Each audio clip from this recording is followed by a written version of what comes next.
Hey everyone, ZCrazyG here, back with another Crash Bandicoot 4 It's About Time video. Today, there has been a very low-key but really interesting new reveal for Crash 4, as Game Informer got an exclusive look at the game behind closed doors. In their article, they described their brief time with the game, which includes a description of the game's opening cutscene, and also at last, the reveal of the powers of the Final Quantum Mask Akano, with of course some brand new screenshots. Firstly, let's go over the intro cutscene. Now, if you guys don't want the game's intro spoiled, then skip to the timestamp on the screen now.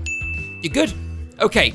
The description goes, the opening cinematic of Crash Bandicoot 4 It's About Time is of an extreme close-up of Neo Cortex. He is laughing maniacally, aggression lines his brow, but his eyes carry a different story. They're crazed, nearly to the point of spinning. The camera pulls out to show Cortex is violently beating something with a stick. As we continue to drift away from Cortex, we see his anger is being taken out on a straw dummy made to look like Crash Bandicoot. He's beating it senseless. As we pull back more, we see Cortex is trapped on a small asteroid floating in deep space. This shot not only shows us he's losing his mind, but he isn't alone on this rock. He's joined by the equally notorious Dr. Entropy, who just happens to be conversing with Uka Uka. As the trio argues about their fate on the asteroid and how they need to keep trying to escape from this floating prison, we are shown a quick snapshot of a rock used as a chalkboard that has 22 tally marks on it. This is apparently a reference to not only how many years the villains have been trapped there, but also how many years it's been since the end of the original trilogy. The intro movie concludes with Uka Uka growing so angry that he knocks himself out, but his rage opens a tear in time and space that leads to the world he previously tried to conquer. When finding a way to escape, his science wasn't exact. The tear also leads to different dimensions and errors. Cortex and Entropy waste no time fleeing the asteroid. Although Uka Uka is their savior in this moment, they leave him behind. Entities that are tuned into the cosmos are aware there's a tear and that time and space are being upended. Aku Aku, the mask that is sworn to protect the Bandicoot family, is one of those beings hit with a sense of dread and fears something terrible is about to happen. He hastily awakens Crash, who just happens to be napping on an old patched up couch sitting on Insanity Beach. The orange marsupial is startled but determined to help his old friend. And that's where the story picks up, and yeah, it's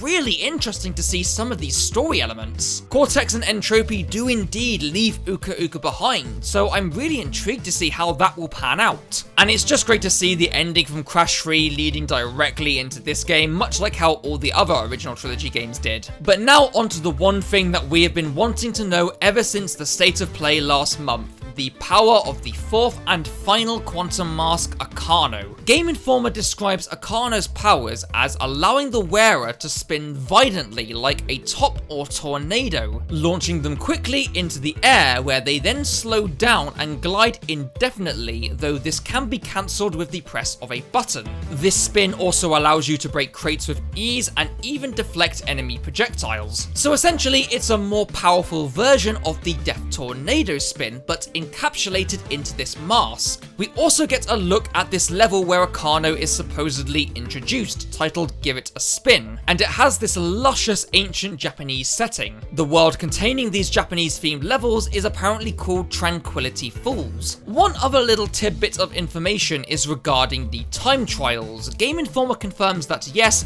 they are indeed returning, but with a slight twist to them. Players can now get real-time feedback while in the middle of a time trial run to let them know if they can make it or not. That's actually really cool and very helpful. There are a few more very small but really interesting details within this article that I'm not going to share here so as not to drag this video out, but I will link this article in the description down below for you all to check out. And that's all I have for you guys today. Do let me know what you think of these new pieces of information in the comments below. And with that, thank you guys so much for watching. Feel free to like and subscribe if you feel like it, and I'll see you all in the next video. Take care, guys.